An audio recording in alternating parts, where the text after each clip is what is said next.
अक्सर जब भी हम चोट या हिंसा शब्द सुनते हैं तो दिमाग में सबसे पहली तस्वीर क्या बनती है? हम्म। कोई शारीरिक घाव, कोई निशान या प्लास्टर या फिर एक्सरे मशीन पर चमकती हुई कोई टूटी हड्डी। हाँ, बिल्कुल। मतलब एक ऐसा नुकसान जिसे हम अपनी आंखों से देख सकते हैं। सही बात है। और कोई भी डॉक्टर उस पर उंगली रखकर कह सकता है कि देखो समस्या ठीक यहाँ है। हाँ। ये सब कुछ बहुत ही स्पष्ट होता है। और पता है इस स्पष्टता के पीछे ना हमारा इंसानी मनोविज्ञान काम करता है। हाँ, मतलब समाज को ऐसी चीजें बहुत आसानी से समझ में आती हैं जिन्हें एक निर्धारित खांचे में फिट किया जा सके। बाइनरी सिस्टम की तरह। एग्जैक्टली या तो चोट लगी है और वो दिख रही है या फिर कोई चोट नहीं है। लेकिन जब हम इंसानी रिश्तों की जटिलताओं में जाते हैं ना, तो ये सीधा और सरल नजरिया काम नहीं आता। तो चलिए आज की इस गहन चर्चा में इसी बात को गहराई से समझते हैं। क्योंकि जब हम उन बंद दरवाजों के पीछे होने वाली हिंसा की दुनिया में कदम रखते हैं, जिसे डोमेस्टिक वायलेंस या घरेलू हिंसा कहा जाता है, तो वो एक्सरे मशीन पूरी तरह से बेकार साबित हो जाती है। बिल्कुल।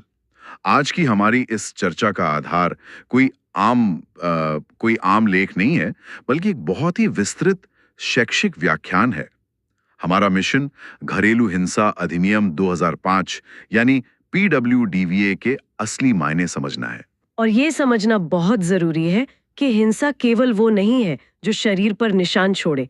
ये शक्ति और नियंत्रण का एक ऐसा खेल है जो महिलाओं और बच्चों के दिमाग पर अदृश्य लेकिन बहुत गहरे घाव छोड़ता है। और मुझे लगता है कि आज के समय में इस विषय को समझना एक स्वस्थ समाज के लिए बहुत जरूरी है। बिल्कुल, क्योंकि जब तक हम घरों के अंदर पनप रही इस असमानता को जड़ से नहीं उखाड़ते, तब तक बाहर की दुनिया में जेंडर इक्वालिटी की बात करना ना बेमानी सा लगता है। सही कहा।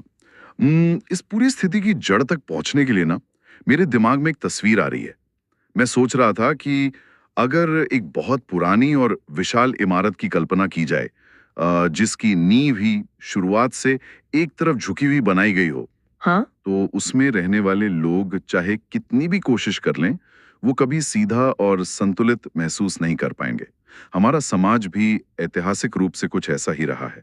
एक पितृसत्तात्मक संरचना, जहां सारे अहम फैसले लेने की ताकत या आर्थिक नियंत्रण मुख्य रूप से पुरुषों के पास रहा है। और यही झुकी हुई नींव महिलाओं के खिलाफ होने वाली हिंसा का एक बहुत बड़ा ढांचागत कारण बन गई। मैं बता रही थी ना कि अगर हम इस झुकी हुई नींव का विश्लेषण संवैधानिक नजरिए से करें, तो हमारे संविधान के निर्माताओं ने इस ऐतिहासिक असंतुलन को बहुत पहले ही पहचान लिया था। अच्छा, तो स्रोत सामग्री इस बारे में क्या कहती है? स्रोत सामग्री इस बात पर बहुत जोर देती है कि संविधान का अनुच्छेद 15(3) इसी असंतुलन को दूर करने का एक अहम टूल है। ये अनुच्छेद विधायिका को ये विशेष शक्ति देता है कि वो महिलाओं और बच्चों की सुरक्षा के लिए विशेष कानून बना सकती है। मतलब ये केवल एक सामान्य कानून बनाने की शक्ति नहीं है। नहीं, बिल्कुल नहीं। ये एक तरह का अफर्मेटिव एक्शन है। राज्य ये स्वीकार कर रहा है कि समाज का पलड़ा प्राकृतिक रूप से एक तरफ झुका हुआ है और उसे संतुलित करने के लिए ना कानून का वजन दूसरी तरफ डालना ही होगा। इसका सीधा सा मतलब ये हुआ कि संविधान खुद इस बात की गवाही दे रहा है कि घरों के भीतर जो कुछ भी हो रहा है, उसे सिर्फ परिवार का निजी मामला कहकर नहीं टाला जा सकता। राज्य को वहां आना ही होगा। एग्जैक्टली। और इसी संवैधानिक जिम्मेदारी को निभाते हुए साल 2005 में ये अधिनियम पारित किया गया। इससे पहले घरेलू हिंसा को मुख्य रूप से सिर्फ क्रूरता या शारीरिक मारपीट के नजरिए से देखा जाता था। तो पीडब्ल्यूडीवीए का सीधा सा लक्ष्य उस झुकी हुई नींव को सहारा देना था। हाँ, और महिलाओं को एक ऐसा लीगल सुरक्षा कवच देना जो उन्हें उनके ही घर में बिना किसी डर के रहने का अधिकार दे सके। लेकिन अब जब ये कानून बन गया, तो इसके सामने सबसे बड़ी चुनौती ये रही होगी कि आखिर कानून की नजर में हिंसा को परिभाषित कैसे किया जाए। ये बहुत ही क्रिटिकल पॉइंट है, क्योंकि शारीरिक चोट तो साबित की जा सकती है, लेकिन बाकी चीजों का क्या? हमारी स्रोत सामग्री इस बात को बहुत ही सूक्ष्म तरीके से 4 अलग-अलग श्रेणियों में बांटकर समझाती है। ओके, तो पहली श्रेणी तो शायद शारीरिक हिंसा ही होगी। हाँ, सबसे स्पष्ट रूप शारीरिक हिंसा का ही है, जिसमें मारपीट करना, जलाना या किसी भी तरह की शारीरिक चोट पहुंचाना शामिल है। ये वो रूप है जिसे समाज तुरंत पहचान लेता है और निस्संदेह ये सबसे ज्यादा रिपोर्ट होने वाला रूप भी है। और बाकी 3? इसके बाद जो दूसरी श्रेणी आती है वो बहुत ही संवेदनशील है और अक्सर चारदीवारी में दबी रह जाती है, यौन हिंसा। इसमें एक बहुत ही महत्वपूर्ण मुद्दा आता है, मैरिटल रेप का। अरे हाँ, मैरिटल रेप को लेकर तो बहुत बहस होती है। तहत इसे अभी तक पूर्ण रूप से अपराध घोषित नहीं किया गया है, लेकिन घरेलू हिंसा अधिनियम ये मानता है कि विवाह का मतलब महिला की बॉडीली ऑटोनॉमी या शारीरिक स्वायत्तता का छीन जाना नहीं है। ये तो बहुत बड़ा प्रोग्रेसिव कदम है। विवाह के भीतर भी सहमति की आवश्यकता को पहचानना। और किसी भी तरह का सेक्सुअल हैरासमेंट भी इसी परिभाषा का हिस्सा है। इसके बाद तीसरी श्रेणी आती है मौखिक और भावनात्मक हिंसा की। जिसे हम वर्बल या इमोशनल अब्यूज कहते हैं, जरा शब्द किसी हथियार से ज्यादा खतरनाक हो जाते हैं। एकदम सही। गालियां देना, लगातार अपमानजनक शब्दों का इस्तेमाल करना या फिर चरित्र पर सवाल उठाना, बच्चों और परिवार के नाम पे ब्लैकमेल करना भी इसी में आता है। स्रोत सामग्री से ये समझना मुश्किल नहीं है कि ये वो घाव हैं जो इंसान के आत्मसम्मान को धीरे धीरे खत्म कर देते हैं। इन पर तो कोई मेडिकल पट्टी भी नहीं बांधी जा सकती। बिल्कुल नहीं। इस भावनात्मक प्रहार के पीछे का तंत्र ही यही है। जब किसी व्यक्ति को बार बार ये महसूस कराया जाता है कि वो किसी लायक नहीं है, तो वो ना अवास्तविकता पर अपनी पकड़ खोने लगता है।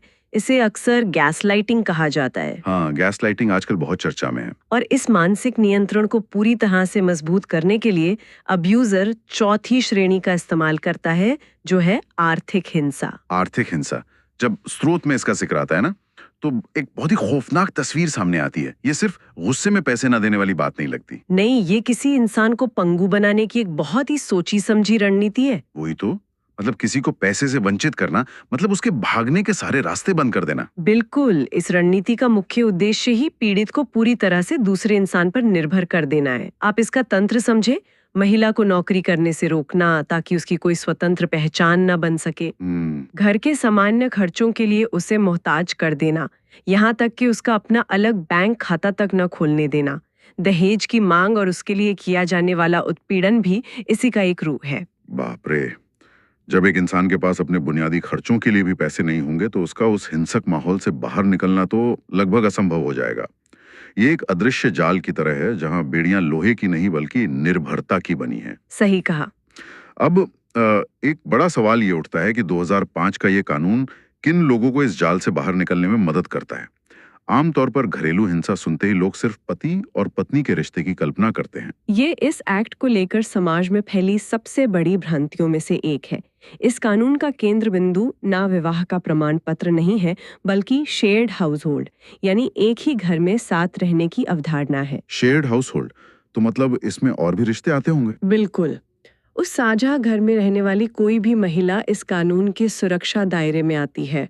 वो एक माँ हो सकती है जो अपने बेटे की हिंसा का शिकार है, एक बहन हो सकती है या कोई विधवा रिश्तेदार हो सकती है। और क्या लिव इन पार्टनर्स भी इसमें कवर्ड हैं? जी हाँ, लिविंग पार्टनर भी इसके तहत सुरक्षित है। और सबसे अहम बात, बच्चे भी इस एक्ट के तहत राहत और सुरक्षा पाने के हकदार हैं। ये तो बहुत ही व्यापक दायरा है। इसका मतलब कानून रिश्ते के नाम से ज्यादा इस बात पर ध्यान दे रहा है कि उस एक छत के नीचे जो सत्ता का असंतुलन है, उससे महिला को कैसे बचाया जाए। बिल्कुल। लेकिन स्रोत सामग्री में एक बहुत ही रोचक और तकनीकी कानूनी पेंच समझाया गया है, जो इस कानून की मंशा को और स्पष्ट करता है। वो पेज पति या मेल पार्टनर की महिला रिश्तेदारों से जुड़ा हुआ है ना? एग्जैक्टली। पति या मेल पार्टनर की कोई भी महिला रिश्तेदार, उदाहरण के लिए सास या ननद, पत्नी या फीमेल पार्टनर के खिलाफ इस एक्ट के तहत शिकायत दर्ज नहीं कर सकती। एक मिनट, शुरुआत में तो ये सुनने में थोड़ा भेदभावपूर्ण लग सकता है, ऐसा क्यों? लगता है ना? लेकिन इसके पीछे की विधायी मंशा बहुत स्पष्ट है। ये कानून विशेष रूप से उस महिला को सुरक्षा देने के लिए डिजाइन किया गया है जो उस घर में विवाह या लिव इन रिश्ते के जरिए प्रवेश करती है। अच्छा, मतलब जो बाहर से घर में आई है। हाँ, एक पितृसत्तात्मक परिवार में जो महिला बाहर से आती है वो सबसे अधिक असुरक्षित होती है। अगर ये पेंच ना होता ना, तो ससुराल पक्ष की महिलाएं इस कानून का इस्तेमाल उसी नई महिला के खिलाफ एक हथियार के रूप में कर सकती थीं। अरे वाह, ये तो कानून की एक बहुत ही गहरी समझ को दर्शाता है। मतलब कैसे समाज की संरचना काम करती है और कैसे एक सुरक्षा कवच को हथियार बनने से रोकना है। बिल्कुल। लेकिन इतनी विस्तृत परिभाषाओं और मजबूत कानून के बावजूद एक बुनियादी सवाल तो मन में आता ही है, ये हिंसा होती क्यों है और सबसे ज्यादा परेशान करने वाला सवाल जो लोग अक्सर पीड़ित से पूछते हैं, वो दरवाजा खोलकर उस रिश्ते से बाहर क्यों नहीं चली जाती? इस सवाल का जवाब देने के लिए ना हमें अब्यूजर यानी हिंसा करने वाले की मानसिकता और पीड़ित की सामाजिक स्थिति दोनों को समझना होगा। स्रोत सामग्री इसके कई मूल कारण बताती है। अक्सर लोग अल्कोहल या शराब की लत को इसका कारण मान लेते हैं। हाँ, लोग कहते हैं कि शराब पीकर मारता है। लेकिन मनोविज्ञान कहता है कि शराब केवल एक उत्प्रेरक है। व्यक्ति अपनी कुंठा या फ्रस्ट्रेशन निकालने के लिए शराब को सिर्फ एक बहाने के तौर पर इस्तेमाल करता है। इसके अलावा शक करने की आदत एक बड़ा कारण है जो अब्यूजर की खुद की असुरक्षा से पैदा होती है। स्रोत में एक बिंदु लो सेल्फ एस्टीम यानी खुद पर भरोसे की कमी के बारे में भी था। ये तो आम धारणा के बिल्कुल विपरीत है। बिल्कुल विपरीत है। मतलब समाज सोचता है कि जो इंसान हिंसा कर रहा है वो बहुत ताकतवर है, लेकिन असल में वो अंदर से इतना कमजोर और इनसिक्योर है कि उसे अपनी ताकत साबित करने के लिए किसी दूसरे को दबाना पड़ता है। ये मनोविज्ञान का एक स्थापित तथ्य है। जब किसी व्यक्ति के अंदर खुद को लेकर हीन भावना होती है ना, तो वो अपने रिश्ते में नियंत्रण महसूस करने के लिए सामने वाले पर हिंसा का सहारा लेता है। इसके अलावा गुस्से पर काबू न होना और दहेज की मांग पूरी न होने पर पैदा हुआ असंतोष भी कारण है। और शायद लोगों की रूढ़िवादी सोच भी। सबसे बड़ा कारण वही है जो पुरुषों को ये अधिकार देती महसूस कराती है कि वो महिलाओं को अनुशासित कर सकते हैं। ये तो बात हुई एब्यूजर की, लेकिन एक महिला जो इस दर्द से गुजर रही है, वो इसे सहना क्यों चुनती है? देखो, इसे सहना कोई चुनाव नहीं होता, ये एक थोपी गई मजबूरी होती है। इसके 3 मुख्य कारण हैं। पहला और सबसे बड़ा कारण है आर्थिक निर्भरता। जैसा कि हमने आर्थिक हिंसा में समझा, जब आपके पास अपना बैंक अकाउंट तक नहीं है तो आप रातों रात घर छोड़कर कहाँ जाएंगे? सही बात है। और दूसरा कारण है जेंडर इनइक्वालिटी। समाज ने ये सोच इतनी गहरी बिठा दी है कि लड़कों का थोड़ा आक्रामक होना सामान्य है। और तीसरा सबसे बड़ा कारण है सोशल टॉलरेंस यानी सामाजिक दबाव। लोग क्या कहेंगे? ये वाक्य तो हमारे समाज में एक ऐसी अदृश्य दीवार है जो हजारों महिलाओं को उनके हिंसक घरों में कैद रखती है। बिल्कुल, महिला को ये डर रहता है कि अगर उसने घर की सच्चाई बताई तो समाज अब्यूजर से ज्यादा उसी के चरित्र और उसी की बर्दाश्त करने की क्षमता पर सवाल उठाएगा। और स्रोत में एक और महत्वपूर्ण बिंदु उठाया गया था, महिलाओं को शारीरिक रूप से कमजोर समझने की भूल। हाँ, समाज अक्सर शारीरिक बल को सहने की क्षमता से जोड़ देता है, लेकिन स्रोत एक बहुत ही मजबूत तर्क देता है। जो महिला जन्म देने के उस चरम और असहनीय दर्द को सह सकती है, उसकी शारीरिक या मानसिक क्षमता को कम आंकना समाज की सबसे बड़ी भूल है। कमजोरी सिर्फ दिमाग में बिठाई गई एक सामाजिक धारणा है। ये तर्क तो पूरे विमर्श को एक नया आयाम दे देता है। लेकिन जब कोई इंसान लगातार इस हिंसा और डर के माहौल में रहता है तो उसका असर केवल उस पल तक सीमित नहीं रहता। घरेलू हिंसा एक ऐसा धीमा जहर है जो पूरे परिवार के मानसिक स्वास्थ्य को खोखला कर देता है। इसका मनोवैज्ञानिक प्रभाव बहुत ही विनाशकारी होता है। स्रोत सामग्री स्पष्ट करती है कि ऐसी पीड़ित महिलाएं गंभीर मानसिक बीमारियों का शिकार हो जाती हैं। सबसे प्रमुख है PTSD यानी post traumatic stress disorder. PTSD अक्सर लोग सोचते हैं कि ये तो सिर्फ युद्ध के मैदान से लौटे सैनिकों को होता है, लेकिन ये उन महिलाओं में भी देखा जाता है जो अपने ही बेडरूम में युद्ध जैसे हालात का सामना कर रही हैं। उनका दिमाग हर वक्त सर्वाइवल मोड में रहता है। इसके अलावा क्रोनिक डिप्रेशन, नींद न आने की बीमारी और भयानक एंजाइटी तो बहुत आम बात है। और शायद इसीलिए कई बार निराशा इतनी गहरी हो जाती है कि महिलाएं आत्महत्या तक का प्रयास करती हैं, क्योंकि उनके लिए वास्तविकता इतनी असहनीय हो चुकी होती है। अक्सर समाज में ना एक बहुत बड़ा मिथक है कि अगर हिंसा बंद दरवाजों के पीछे हो रही है तो बच्चों पर इसका कोई असर नहीं पड़ेगा। लोग कहते हैं, अरे बच्चे तो दूसरे कमरे में सो रहे थे। ये सबसे बड़ा भ्रम है और स्रोत सामग्री इस भ्रम को पूरी तरह से तोड़ देती है। उस घर के हवा में जो तनाव है ना, उसे बच्चे किसी स्पंज की तरह सोख लेते हैं। स्पंज की तरह मतलब बच्चों को इस पूरी स्थिति के साइलेंट विक्टिम्स या खामोश शिकार कहा जाता है। जी हाँ, भले ही बच्चों पर सीधा हाथ न उठाया गया हो, लेकिन उस हिंसक माहौल में रहने मात्र से ही उनके मस्तिष्क का विकास प्रभावित होता है। वे हर वक्त एक तरह के हाइपर विजिलेंस में रहते हैं। हाइपर विजिलेंस मतलब हमेशा सतर्क रहना। हाँ, ये सोचना कि अगला झगड़ा कब शुरू होगा। बाप रे, इसका मतलब है कि उनका बचपन तो बस डर के साए में ही खत्म हो जाता है। और इसका परिणाम ये होता है कि उनमें आत्मविश्वास की भारी कमी आ जाती है। उनके मन में अपराध बोध पैदा होता है। कई बार उन्हें लगता है कि शायद उनके किसी काम की वजह से माता पिता झगड़ रहे हैं। तो जो बच्चे अक्सर बहुत ज्यादा चिड़चिड़े या अग्रेसिव नजर आते हैं, उसका कारण उनके घर का माहौल हो सकता है। बिल्कुल, क्योंकि उन्होंने समस्याओं को सुलझाने का यही हिंसक तरीका देखा है। और सबसे गंभीर बात यह है कि इन बच्चों में सुसाइडल थॉट्स पनपने लगते हैं। आगे चलकर उन्हें समाज के साथ घुलने मिलने में, जिसे सोशल कॉम्पिटेंस कहते हैं, उसमें भी भारी दिक्कत आती है। ये तो पीढ़ियों के मानसिक स्वास्थ्य को तबाह करने वाली बात है। जो बच्चा इतने डरे हुए माहौल में बड़ा हो रहा है, वो आगे चलकर एक स्वस्थ समाज का निर्माण कैसे करेगा? सही बात है। इन तमाम डरावने सच्चाइयों के बीच ना, अब हम उस कानूनी व्यवस्था की ओर लौटते हैं जो इस अंधकार में थोड़ी राहत लेकर आती है। एक महिला जो इस चक्रव्यूह में फंसी है, उसके लिए 2005 के इस अधिनियम में क्या-क्या व्यावहारिक राहतें मौजूद हैं? इस अधिनियम को बहुत ही व्यावहारिक तरीके से तैयार किया गया है।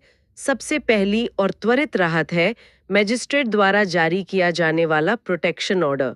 ये पीड़ित को तुरंत सुरक्षा प्रदान करता है और अब्यूजर को किसी भी तरह के संपर्क से रोकता है। और इसके अलावा इसके साथ ही इस कानून के तहत पीड़ित को मुफ्त कानूनी मदद, मेडिकल फैसिलिटी, काउंसलिंग और अगर घर छोड़ना ही पड़े तो सुरक्षित शेल्टर होम की सुविधा दी जाती है। यहाँ एक बात है, अक्सर देखा जाता था कि गलती कोई और करता है लेकिन बेघर महिला को होना पड़ता है। उसे अपना सुरक्षित घर छोड़कर शेल्टर होम जाना पड़ता है। क्या इस कानून ने इसे बदला है? हाँ, और ये इस कानून का सबसे क्रांतिकारी हिस्सा है। अधिनियम में रहने का अधिकार यानी राइट टू रिसाइड दिया गया है।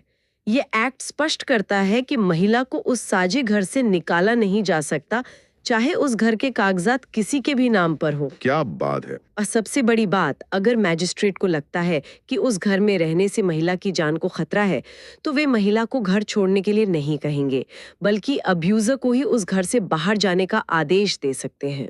अरे वाह, ये तो सच में शक्ति के उस पुराने असंतुलन को सीधे चुनौती देता है। मतलब पीड़ित अब बेघर होने के डर से मुक्त है। एग्जैक्टली। इसके अतिरिक्त आर्थिक निर्भरता को तोड़ने के लिए मॉनेटरी रिलीफ और मुआवजे का भी स्पष्ट प्रावधान है। और अगर बात बच्चों की सुरक्षा की हो, तो महिला को उनकी अस्थायी या स्थायी कस्टडी भी तुरंत मिल सकती है, ताकि अब्यूजर बच्चों का इस्तेमाल ब्लैकमेल के लिए न कर सके। बिल्कुल। इस चर्चा के दौरान ना एक ऐसा पहलू भी है जिसे हमें निष्पक्षता के साथ देखना चाहिए।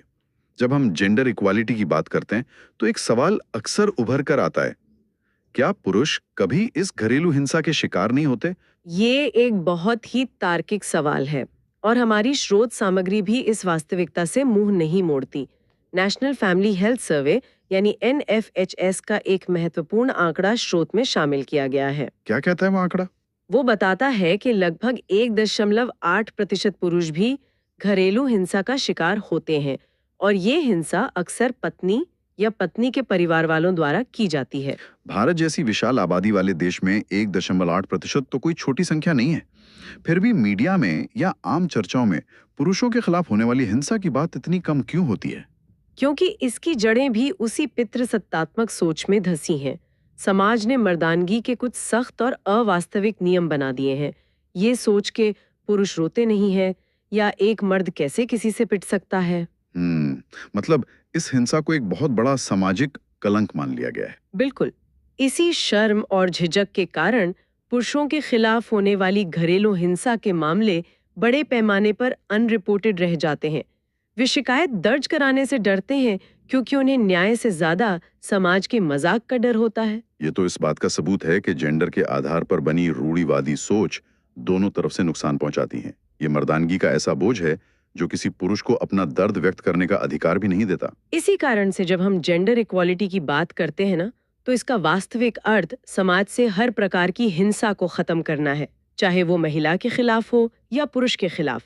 समानता का मतलब केवल एक पक्ष को उठाना नहीं, बल्कि हिंसा के इस पूरे तंत्र को ही खत्म करना है। बिल्कुल सही कहा आपने। इस विस्तृत चर्चा ने ये तो स्पष्ट कर दिया कि घरेलू हिंसा का दायरा सिर्फ शारीरिक चोट तक सीमित नहीं है। हमने इसके गहरे कारणों को समझा, उस मजबूरी को जाना जिसके कारण पीड़ित इसे सहते हैं, और महिलाओं तथा बच्चों पर पड़ने वाले इसके खौफनाक प्रभावों का विश्लेषण किया। और साथ ही उन कानूनी राहतों को भी देखा जो एक उम्मीद की किरण है। लेकिन इन सब के बाद एक सवाल अपनी जगह कायम रहता है कि क्या केवल कड़े कानून बना देना ही काफी है? स्रोत सामग्री का भी यही निष्कर्ष है कि कानून बनाना एक बहुत जरूरी कदम है, लेकिन ये अंतिम समाधान नहीं है। देखो, कानून तब हरकत में आता है जब नुकसान हो चुका होता है। ये तो एक तरह का डैमेज कंट्रोल है। हमें इस बीमारी की जड़ तक जाना होगा। जड़ तक जाना होगा, मतलब महिलाओं को सही मायने में आत्मनिर्भर बनाना होगा। हाँ, और भविष्य के लिए हमारी दिशा ऐसे कानूनों की ओर होनी चाहिए जो पूरी तरह से जेंडर न्यूट्रल हो और केवल न्याय पर आधारित हो। तो इस चर्चा को समेटते हुए हमें एक बहुत ही बुनियादी विचार पर रुकना चाहिए। आज हम जिन कानूनों और अदालतों की बात कर रहे हैं, वे वास्तव में इस सामाजिक बीमारी के लक्षणों का इलाज कर रहे हैं। हम बुखार की दवा दे रहे हैं, लेकिन संक्रमण अभी भी मौजूद है। बिल्कुल। सोचिए क्या होगा अगर हम प्राथमिक विद्यालयों के स्तर से ही इमोशनल मैनेजमेंट, यानी अपनी भावनाओं, अपने गुस्से और कुंठा को सही तरीके से कैसे संभालें, इसे शिक्षा का एक अनिवार्य अंग बना दें। ये बहुत जरूरी है। क्या होगा अगर हम बच्चों को सच्ची समानता का पाठ केवल किताबों में नहीं, बल्कि उनके दैनिक व्यवहार में सिखाएं? क्या हम एक ऐसे भविष्य की कल्पना कर सकते हैं जहां घरेलू हिंसा अधिनियम जैसे किसी कानून की कभी कोई जरूरत ही ना पड़े, क्योंकि हमने उस झुकी हुई नींव को बचपन में ही सीधा कर दिया हो? ये सच में एक ऐसा विचार है जिस पर हम सभी को गंभीरता से सोचना चाहिए। बिल्कुल। तो आज की इस गहन चर्चा में बस इतना ही। उम्मीद है इस बातचीत ने आपको कुछ नए नजरिए दिए हों।